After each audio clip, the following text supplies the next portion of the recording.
Hey guys, so today I want to talk about hardtails, because that's pretty much what I ride for mountain biking.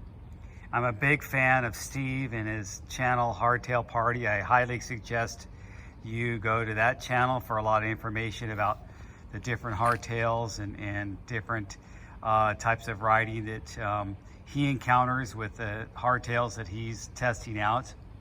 I don't have that large of frame of reference with different types of bikes, but I have been a mountain biker for 20 years, and my reference is the different bikes that I've used. I have 3 of them here.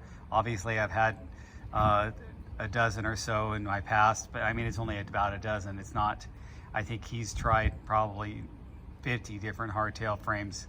So let me start off with the one that I've been riding mostly over the last 4 or 5 years now, is this Solar SLX, and you've seen many of my videos on this bike. So if you notice that the geometry is not that slack, meaning it's not progressive with a longer reach and the slacker head tube angle and the steeper seat tube angle. As a matter of fact, I have my seat post going back to make even a slacker seat tube angle, if you will. But for me, for hardtails, I've never really felt the need for a real steep seat tube angle, and I felt fully planted on my climbs with where it's at. I'm just used to riding it in a single speed, especially when you're pushing up a little.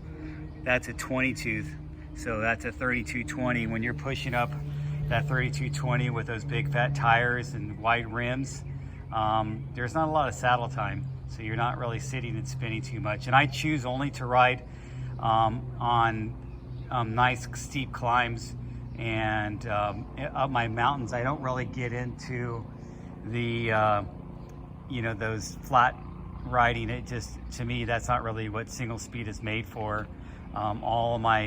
All my rides are 2,000, 3,000, 4,000 feet elevation gain, and a short distance, and like 10 miles or so. So one of them is only like 2,000 feet elevation gain, and that's done in 3 miles. So that was one of the steeper ones, but that's it. I'm not going to mess around with a climb that's only a 2,000 feet in 10-mile or 20-mile climb.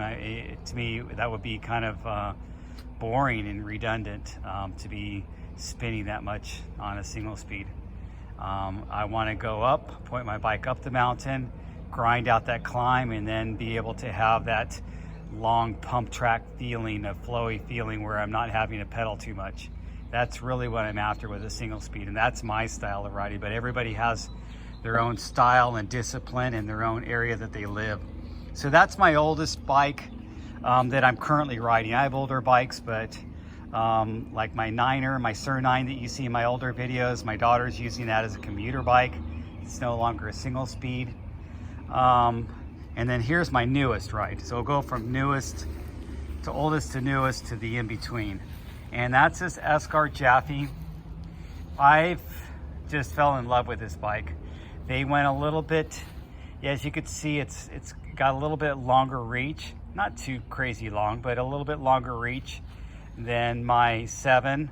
And keep in mind, my 7 was custom geoed for me specifically. I worked with 7 and had that frame designed around my needs and kind of tweaked. They allow you a little bit of flexibility with the numbers, but they don't go too extreme. They didn't want to do a couple things that I mean, not that they didn't want to, I just didn't push it, I guess. And I settled for the geometry that they came out with after they fitted me and everything.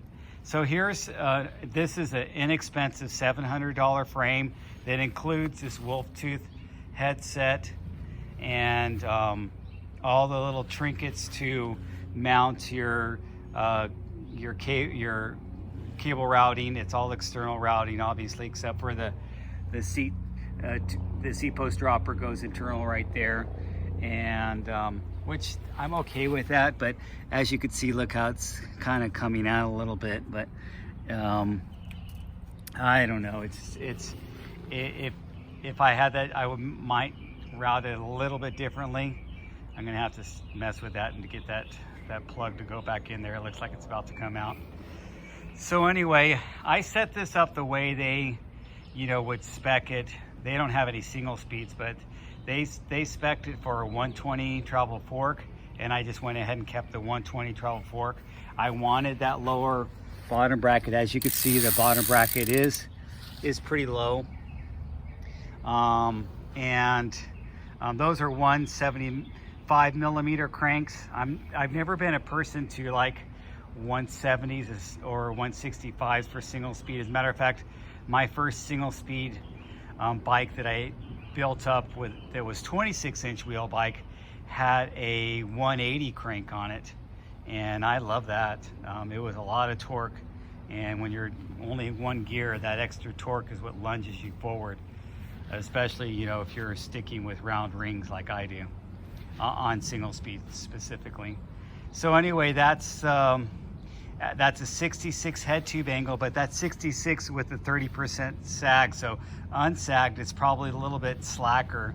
It's probably about a 65 as it sits right there. They put plenty of space so you can get bigger tires. That's a 2.6 inch Maxxis Recon, and I don't know, I would have to pull it out a little bit more to get a 2.8, but it claims you can get a 2.8 in there. And then of course your front is only limited to what your fork can take, and that's a 2.8 in front. So I've been loving this bike. I just rode it yesterday. I've probably been riding this bike the most since it's new, and I like to ride single speeds. But I do need gear sometimes. My legs get tired from riding every day. And this is what I've had for 2 years, and that's this Esker Hayduke.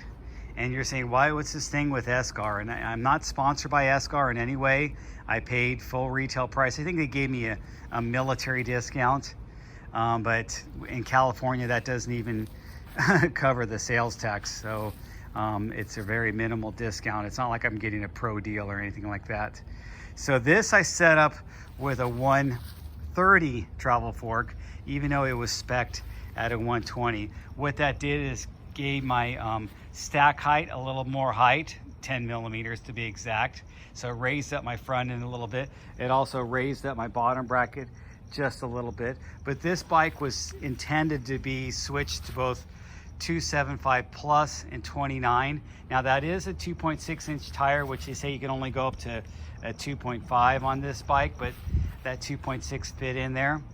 And but when I put the 275 plus wheels, it drops it down a little bit. So I think that 130 travel fork really helped out to make it a better conversion bike to go back and forth to a 2.75 and to a 29 or even a mullet.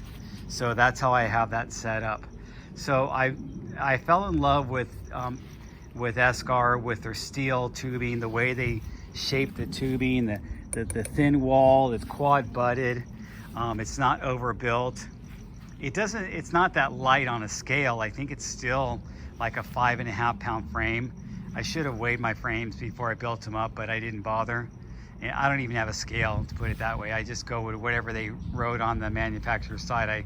I trusted that weight was accurate. So those are my hardtails. And you know what? By putting that longer fork, could probably slack this out to a 66 also with it. And they do their measurements at a 30% sag. So if you're unsagged, it's probably like a 65. So as you can see, finally the sun's coming out. That none of my bikes are extremely radical as far as very slack, aggressive hardtail, progressive hardtail with the longer forks and the super slack head tube angle. But this works for me. I really like it. I've always felt that I can toss my bikes around, and They feel very planted on the trail. They're poppy. I can, you know, jump off little rocks and stuff like that, and get around tight switchbacks. That's what my trail has, a lot of tight switchbacks. I don't have any long, real chunky descent sections. I mean, if I had a lot of long, chunky descents, I would definitely be leaning towards a full suspension bike, because hardtail is only going to take you so far. Even though I put the rim packed and the cush core in my wheels and have the wider rims, your speed is still going to be limited to how much shock absorption you can handle at high speeds. So since I'm not doing that super high speed stuff, I mean, if I look at my max speeds on my bike rides, when I'm looking at my overall bike rides, I'm getting it, you know, 26, you know, 30 miles an hour at the max, and that's on really short sections. For the most part, I'm averaging, you know, like around 15 miles an hour. So, you know, the hardtail works out great for me, and those tires with the rim pack or the cush core in there, being the bigger tires with the tire inserts and set up tubelets, of course, they work great. And I'm not going down real technical and real steep stuff. So my head tube angles, the slackness of my head tube angle works out for me. And I don't know, I feel great with these bikes. This is what I like to ride. So anyway, I just wanted to give you that perspective and let you know what my bike setup is. And these are the bikes I've been riding daily. And I'm looking forward to doing another bike ride today as the sun comes out and starts to warm up a little bit. It's kind of gloomy right now, but hopefully later on this afternoon it'll be nice. And thanks for watching.